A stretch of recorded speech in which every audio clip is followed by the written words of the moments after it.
Hey Internet, Sergeant here. Welcome back. Thanks for tuning into this show today. Now today is Sunday, so you know what that means. We're going around the net with all the news you can use in the week that was in credit and finance. And on the docket for today, we have a lot to get to. We've got Discover's 5X categories out. We have some new design Capital One cards. We have American Express and Uber making some changes to how the credits work. And of course, we have some Delta rumors as well. So if any of those sound interesting to you, let's go ahead, press the subscribe button, and let's get to work.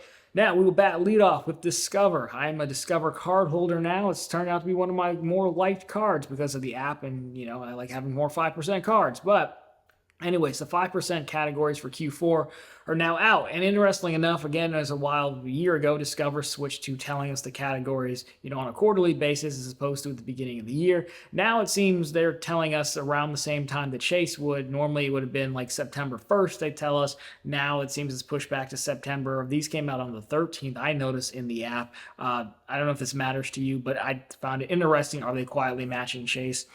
We'll see. So anyhow, here are the categories, though. This time around, you're getting Amazon.com and Target. So they do specify Amazon.com. I think in the terms, it even says Whole Foods does not count. So you're talking Amazon.com legit and Target. Now, at the time I'm taping this, the Chase categories are not out yet. At the time you're watching this, the Chase categories will be out. I got a deadline to meet, folks. I'm sorry. So we'll have to complain about the potential overlap next Sunday together. I just couldn't wait any longer. But Discover, I like these categories. I mean, it's fine. I have an Amazon card, but I'm in my first year of cashback match, so I will use Discover. Should be able to max it just fine. I also like Target. Target's kind of where I go if I need it immediately versus waiting for Amazon to ship it. So overall, I think they're good categories. Plus, they're kind of predictable. We kind of knew it was going to be Amazon and something else. So not a whole lot to say on strategy right there. Everyone should be fine. If you have an overlapping card, I get it, but still, I think there should be enough room to work. So there is that. Now, if that did annoy you, though, and you're looking for a new card or maybe a card with a new design, well, then Capital One is out with not new card features, but more redesigned cards. So I'll put them on screen for you. I will glance at them and give some commentary. So the Venture line, right? The most worthless cards they have, in my opinion, have been updated. And, I've seen a lot of folks say they hate them. I find it really hard to have a strong opinion about them. I mean, they're blue, and then, they get a little bit darker, between the Venture 1 and the Venture. I don't know. I mean, they still have that kind of gradients type coloring that, to the Venture X, of course, still looks the same. I don't know. I mean, I just don't have a strong opinion about these. I guess I think they would have looked better if they didn't put that little airplane thing around them in the top left, and you just had the light to blue, light blue to dark blue thing. That would have looked more cleaner, in my opinion. But I don't hate them. I've seen some hate for them. It's really hard to have a strong opinion about these. They don't do anything offensive to me. I don't know. They look a little bit cleaner designed than the other ones. But there you go. Those are your new Venture cards. There are no refreshes with this. There's no new features or anything like that. I find it weird that they're doing the card art first, and we still believe refreshes are coming or new products are coming. So, normally you would probably do that all at once is what we've seen, the white gold card with the new features, for example. But whatever, they're their cards. They can do what they want. It gives us something to talk about. I do think card art is underplayed. People do care. People have been yelling about Chase not moving the card numbers from the embossed ones, moving them to the back of the card for years. So it does matter.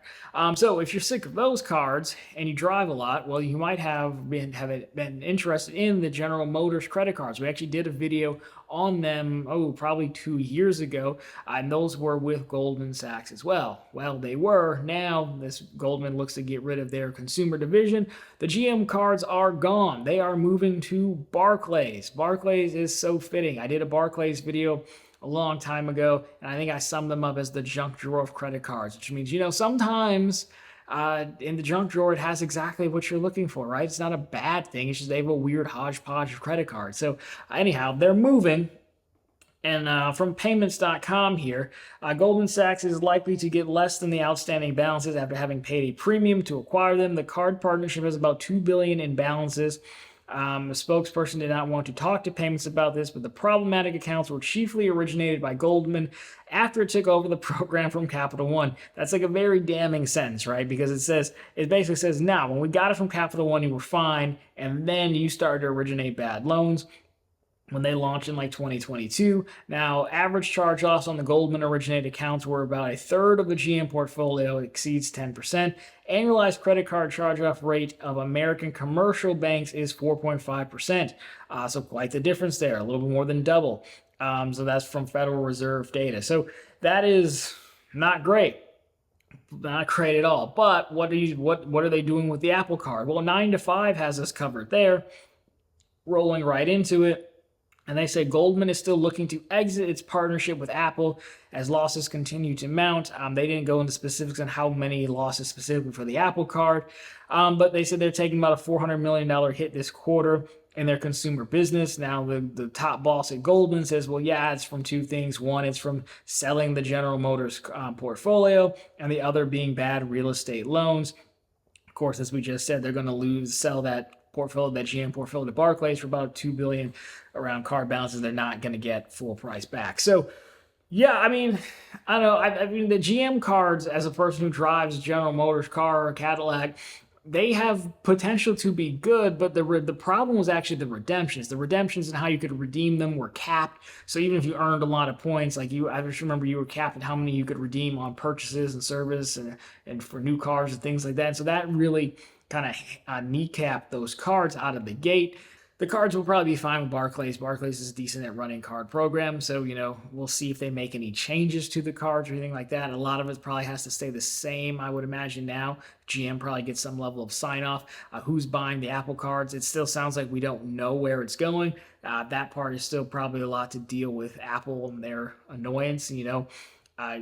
Apple's used to being king, but even they even have to be subordinate to some people. We see it a lot with these new phones. Last thing I'll say is, the reason they have new phones every year is because the phone carriers have said, hey, you got to give us something new to sell. I mean, we even see now a change where Apple is mentioning trade-in programs with their partners on stage. In the past, they've had slides that reference Verizon and, Sprint or whoever Sprint became, T-Mobile and all those guys, AT&T, right? And, so even as powerful Apple is, they still have to bend a knee on some occasions, and this might be one of those times, I think, and if you want a good bank, right? So anyhow, there you go. GM cards on the move. Now, if you're on the move yourself and you plan on staying in a Delta Sky Club, well, there are rumors that, there could be more strict rules coming back. So if you remember when Delta and American Express went through, there were like 2 iterations of their tightening up rules, right? They did one pass and everyone freaked out, rightfully so, and they came back and they said, okay, instead of being like 6 visits for a platinum card, we'll give you 10. Well, now there's a heavy rumor that I wasn't necessarily going to talk about, but OMAT picked it up. I said, well, if they're talking about it, it could be worth talking about. So anyhow, this is from Reddit via 1 Mile at a Time. So Sky Club access rules and further changes. So there's a person talking to Sky Club, workers. Basically, they said the credit card visit caps will revert to the originally announced ones last September, undoing the backtrack. So you're talking about. I think it would go back from 10 down to 6 for like the platinum, for example. Visit cap will not apply to Diamond or 360, of course, and then the 3-hour flight rule will no longer apply to Delta One or Diamonds. So that makes a lot of sense because, again, they're clearly prioritizing 360 and Diamonds. Those are people who spend significant amounts of money with them, so why would I ever want to upset them? And plus those people are probably flying in decent Comfort Plus or first seats anyways, so why would I put a cap on my most frequented, like, legitimate revenue based travelers who probably just aren't on miles or credit cards or things like that? Now, I will say small sample size, but I did end up, when we came back from New Orleans, the credit card meetup, I did go into the Sky Club in New Orleans just because I had an hour to kill. And why not? You're supposed to have an open mind on these things, so I haven't really talked about it on video, but I was like, what, let me go in here again just to see. You're supposed to keep an open mind, so go, try it out. And it was, there were people there for sure, but there was still room to sit. It wasn't overly crowded or anything. Now, New Orleans is a small airport. I've never had lines at DCW, my home airport, but we've got 4 Sky Clubs as well.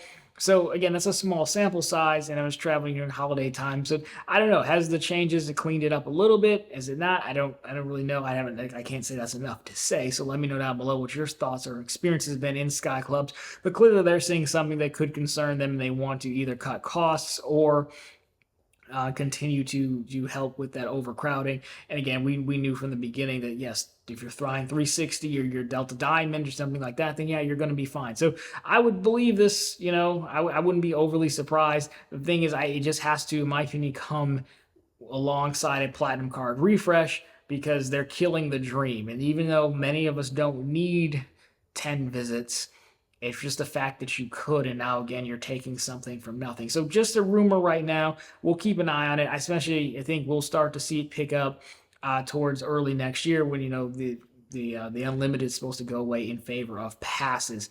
But you got to play it carefully because the go back, the take back is going to feel probably worse than the original one because then you just say, hey, it's too hard. Fine, we'll listen. No, wait, we're kidding. The PR part is going to be interesting, but they might not care honestly because they're not going to offend the customers they really want. And like, really, are you going to stop flying Delta? Probably not. So it's actually might be much ado about nothing. So. Last story, American Express once again. All you folks who love your Uber credits, be warned that it is changing in November. Now, the credits aren't changing. If you remember how it works, you add your Platinum card and your Gold card to your Uber account, and at the beginning of every month, they give you your Uber credit just dumped into your account. Of course, they do not roll over. So you can use your credit, and you could pay with any credit cards you wanted. Well, that part is going away. So I'll put it on screen for you. I read it off the old iPad here. But the gist of it is, starting November 8th, to make your credits work, you will have to pay with an American Express card. So by that they mean, let's say you have $20 and your food or your ride costs $25. Well, you can't put it on another card that would get a higher multiplier you're hitting an intro offer with. You would have to put it on an American Express card. They don't go into a ton of detail, and I think it's on purpose, right? So on one hand, the easiest way to do this would be to have them revert back to statement credits for Amex, that is. But they know that people have the Gold and the Platinum, and you want to use the combined credits, so they've stayed away from that. So I also don't know if you have to use that specific underlying card or any American Express card. It seems like any American Express card would work as long as the American Express card to catch that spillover, then you'd be fine. But if you put it on like a Bank of America card, they would know, and then it would not, presumably just not trigger the credit.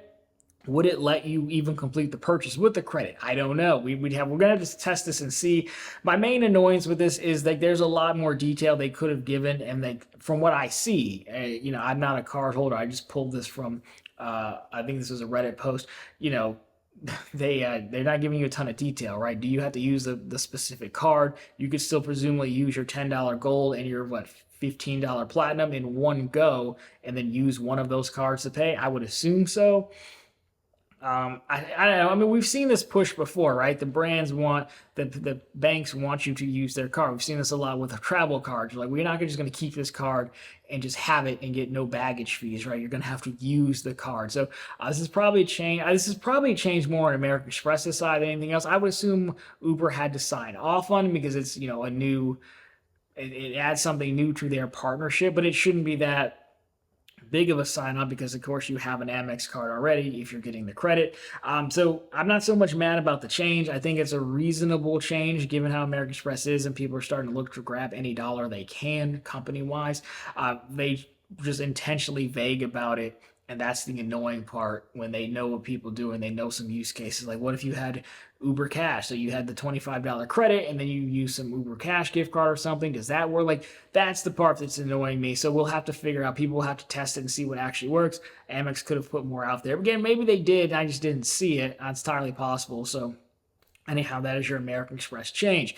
And that has also been your news for the week. So, of course, if you like this one, drop me a thumbs up down below. If you found it particularly interesting, consider subscribing to the channels. We're posting content just like this every single week. Of course, we're right back here every Sunday with all the news you can use in the week that was in credit and finance. And, of course, every single day over on profitablecontent.com, which is the channel's blog. It's always linked down below for you, as well as on the channel homepage. We not only post news stories just like this, we have plenty of bank promotions and we have credit card offers, even American Express ones. So if you want to get in on some Uber Cash action, we have you covered over there. Anyways, guys, that's going to do it for this one. As always, thanks so much for watching. I'll talk to you very soon this week.